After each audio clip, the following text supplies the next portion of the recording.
the threads of time, where chaos meets order, we rise as sparks. So Evergrey's back with their new album. I believe this is their 15th album now. Dear me, they've done a fair few. This album is Architects of a New Weave, following up from the previous album, which I actually wasn't very keen on. Which is surprising, seeing that album actually did fairly well, but I kind of just thought it was kind of dull. The gang vocals I thought was kind of overused and not overly pleasing to hear. I didn't really get that much solos off the front end of the album. It was like you got first track, had a solo or something, then there was like a big gap after that where you didn't really get any type of guitar solo, so I kind of thought that was a bit of a slog to get through. The album before that, though, The Orphan Testament, I thought was a phenomenal album, one of their better ones. So, yeah, Evergrey have their hits and misses, so what do I really find with this one? Well, this one kind of changes the dynamics. Evergrey usually kind of play into really, like, low-tuned guitars, ridiculously low-tuned, very bass-driven. Slog and very melancholy soundscapes, which works kind of well for them. I do believe it starts kind of dragging when they lean that far into it, and having everything so down-tuned and everything, it's not really a pleasing sound to have everything just sound like a thick bass all the time. But as for with this album, it's still down-tuned and everything. You can still tell their guitars are really downly tuned and everything, and not really that bright and up front. But there's more presence of the keyboards, and it's a lot more of a kind of brighter, kind of sonic-sounding album. I said it's basically the first actual track of the album is where your typical kind of Evergrey kind of sit and everything, and then everything kind of moving forward is that kind of more brighter, very more open, airy kind of soundscape that this album tries to kind of lean into. I said there's still kind of like the slow-paced songs, and then you've got more key-heavy songs, so there is still variations. It's not just everything's open and airy. It's just that's the vibe that they're working with for this album. They work around that instead of just will stick exactly to this thing. So, yeah, going into this, as I said, I was disappointed with the previous record. I do like this one. I think this is a very big improvement. You have a deluxe version which gives you 2 extra tracks, I believe, 2 or 3 anyway. And as I said, when you include all these and everything, the album's clocking in at 1 hour 2 minutes. Very good length, good time for a whole new album and everything, instead of something overly short or overly long. You can kind of knock a minute off because the first track is just a opener, not an actual kind of song and everything. So you're looking at pretty much the hour mark, really. I say the opening track, I usually really hate these, and it's kind of the same with this. It doesn't really serve a purpose, doesn't really play into the first actual track. It's just kind of sound effect, atmosphere, background stuff, and then there is a voice which is basically just talking. And yeah, that's it. It's not exactly musical, it's not really building anything. As I said, bands like Avenged Sevenfold do this so well. They've been doing this since like the start. They always have a phenomenal opener that purely leads into the music. Like Critical Acclaim has an opener, The Stage has an opener, City of Evil has an opener, Shepherd of Fire has an opener, where the band literally play and build into the album. It's not, okay, here's a track separate from the first actual track where random stuff is happening and then it completely stops, and then we just go into something that doesn't have anything to do with that opener. It doesn't sound like the opener, it doesn't blend right into it, it just stops. Doesn't have any soundscape of what the album is, doesn't dictate what it is, doesn't build anticipation or sound or idea of where we're going, does absolutely nothing, just completely pointless. Load of bands do it. It's absolutely infuriating, and as I said, this track pretty much the same. But I said, you just kind of ignore that. As I said, you still get an hour's worth of music and everything, which, as I said, is pretty good. It is, as I stated, a lot more kind of key driven, which is something I prefer. And again, it's why I find it more pleasing, as I've stated. The amount of bass and drop guitars and everything, it's just so muddy and everything. It's not overly pleasing. It's just so low, slow, depressing. As I said, you can have melancholy with bright elements. A band like Catatonia, for instance, they're more melancholy than this band, but I find their music even more pleasing than this. And Evergrey can be more heavy and more guitar driving. So why do I prefer Catatonia? It's because there is so much emphasis on melodies and beautiful sounding elements, and everything is so well structured. As for Evergrey, everything is always down-tuned, so thick and heavy. There's no real lead from guitars. Everything is always really kind of like power chord driven. The only time the guitars really kind of come into the forefront is solos. Other than that, it's basically just doing a thick riff and keeping thick heaviness throughout the song, and that's all they're really good for. It's all they really do. So it's a bit dull. So as I said, with the presence of keys, which are so bright and so light and everything, it really cuts through that thickness, and I think really helps aid the band.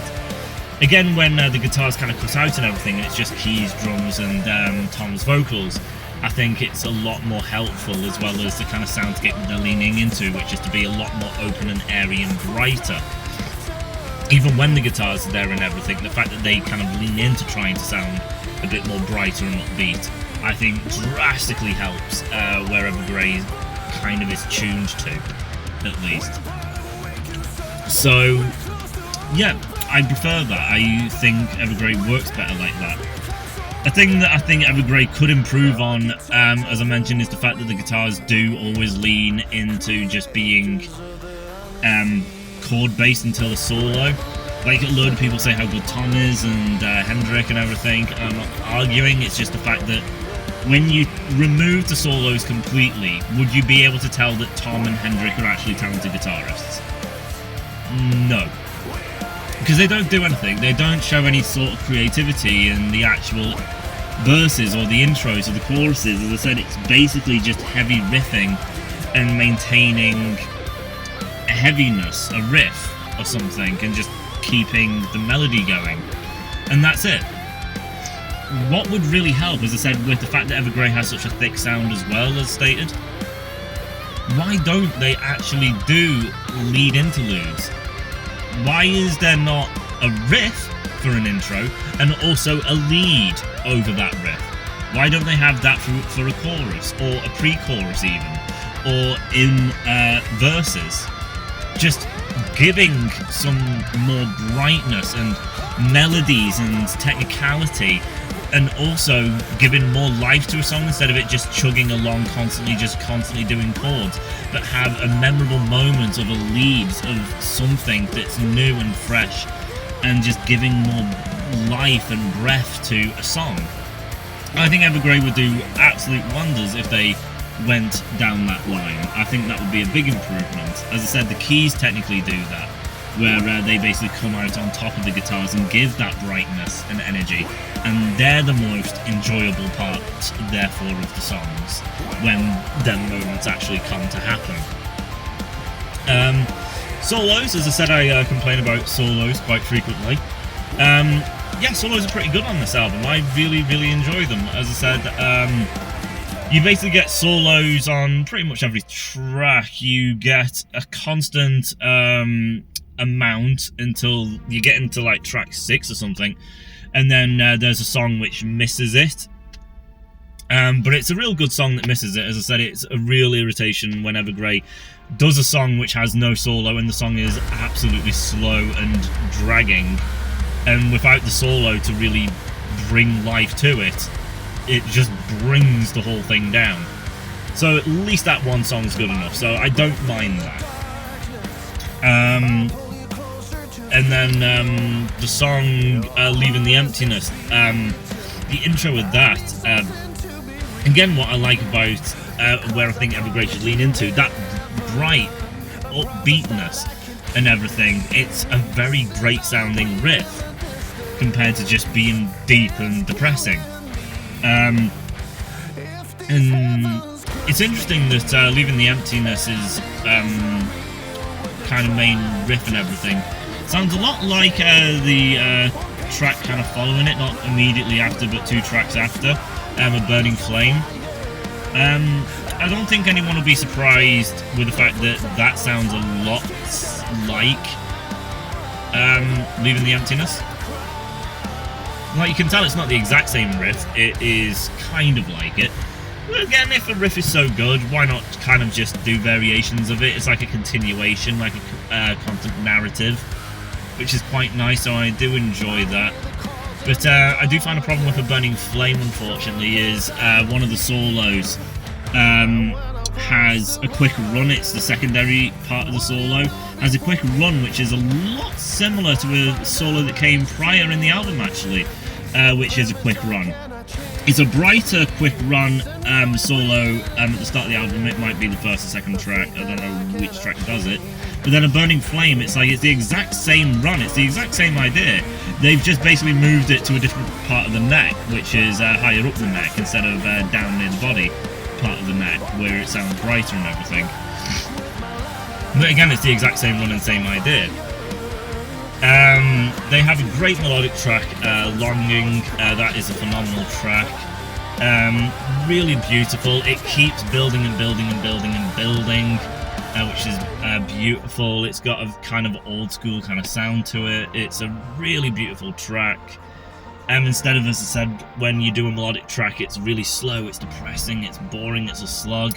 Longing is really bright and beautiful, which is why it works so well, because it's pleasing, it's appealing, and it works. What else can I say about this album? So yeah, as I said, I like that the keys are more present. I like that they try to be a bit more airy and open instead of just chugging real thick chords, which become quite a bit of a slog. There's a bit more upbeat and fun and energy to it. Even though, as I said, there's quite a lot of solos, I do find that the majority of the solos are kind of technical based instead of melody based. Not to say everything is technical, I am not saying that. There is melodies to it in pretty much everything, it's just the majority of them are fundamentally based around technicality outside of the solo for Longing, which is the most melodic kind of solo on the album, I find. It gets a bit repetitive in the second aspect of the solo, but still very good solo, and I like the fact that it is very melodic driven. But what I'm getting at is just the fact that the solos, you got 2 guitar players, they're really good. Why is it always so technical? Tom basically mentions that his inspiration, one of his inspirations, is Adrian Smith from Iron Maiden. He plays to melody all the time. It's the way he orchestrates. He'll do melody, bit of a flourish, and then back into melody. And Tom says that's the way he plays and everything. I got that style of playing on the Orphan Testament, but on this, I don't really see it. I just see, as I said, technicality. There's little breaks of melody, but it's so technical. I would appreciate more variations of soloing. And again, even the time limit given to the 2 of them, Tom will have a very short burst and so will Hendrik. If you take it as a whole piece, it's a good length solo, but if you just take them as the individuals, they're very short. Again, I would like them to actually have time for each guitarist to really kind of get what they want across, and have time for them to demonstrate and show what they are truly capable of. Tom's a great guitarist, Hendrik's a great guitarist. Hendrik's now left the band, and people blew such a massive hissy fit and everything. But the fact is, why are they just playing to one style? Where is all the melodies and the bluesy stuff, more jazzy kind of stuff? Where is all of that?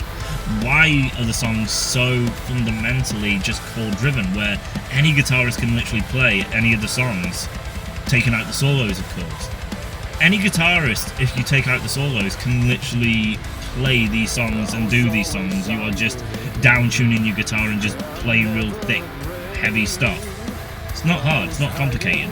So where is all that creativity and musicianship from the guitars throughout the song, giving more life and energy? But as I said, it's a great album, but with all things, nothing is truly perfect, and unfortunately, that leans insane with this album. The latter part of this album is a big problem. I enjoy this album, I enjoy listening to it, I have fun listening to it. I don't feel the time, I don't feel, oh, I want to move on to something else. I enjoy my listen, and I am glued into listening. When you come to the end section of the album, it completely takes a nosedive off a really high cliff. The last 4 tracks are such a friggin' slog, I have to force myself to listen to them. The last 4 tracks are pretty much no solos whatsoever, really slow. The last 2 tracks of the album are real mid-tempo, real slow slogs. The last song of the official album, The Prophecy, is so slow and so friggin' boring. And then the first bonus track, Height, that just clocks in at just over 2 minutes. That's ridiculous. And again, no solo. It's just a really slow song that lasts 2 minutes. No solo. Where's the musicianship? What's the point? I couldn't bloody tell you. And then there's Oxygen, which is a single they released, which I thought was going to be on the main album, but now they put it here on the bonus. Again, I don't really like this track. I know people really enjoyed it when it came out, but there's no solo. There technically is at the end, but it's just so repetitive, does absolutely nothing, and then at some point it actually goes into doing a flourish and actually trying to do something, but doesn't really commit to it. So no, it's not really a solo, it's just a very weak lead. It doesn't really do much of anything. And the song lasts for over 6 minutes. It is mid-tempo, there's no solo. Where's the excitement? Where's the fun? Where's the beautiful soaring melodies? It's just nothing. I've got 4 tracks of mid-tempo, slow, slogging crap with nothing. No solos or anything. It's just boring. Which is such a shame, because that's how the album ends off. We're just really honing it in. Where all the tracks beforehand are absolutely great. They're fine. I enjoy them. I enjoy my listening. And then I'm just left really disappointed at the end. So, I say it's an improvement, but Evergrey can still improve. More solos. Give more time to the solos. Be more creative with the solos. Within the songs themselves, again, be more creative. Add a bit more kind of life and beauty and melodies and everything to it. Show off a bit. And I said that's all they really need to do. Just longer solos, more creative solos, more variations in the solos, and again, just bring in more guitar leads, something a bit more bright that kind of stands out over the thick, chugging, bass-driven stuff. Because then outside of that, all you got is basically when the guitar's completely cut out, or when the keys come in. It's the only thing that really cuts through. It just gets a bit kind of irritating, it's a bit repetitive. So it's not bad having it at times, but a whole album of it, and Evergrey has been doing this for many, many albums now. Yeah, I'm kind of fed up of it. I'm bored. Do something else for once. But yeah, that's my review. As I said, there's some good parts about it, there's some things that the band can work on, and then there's some negatives, so well-rounded review. I believe I've covered my points, and yeah, I'll see you in whatever's next.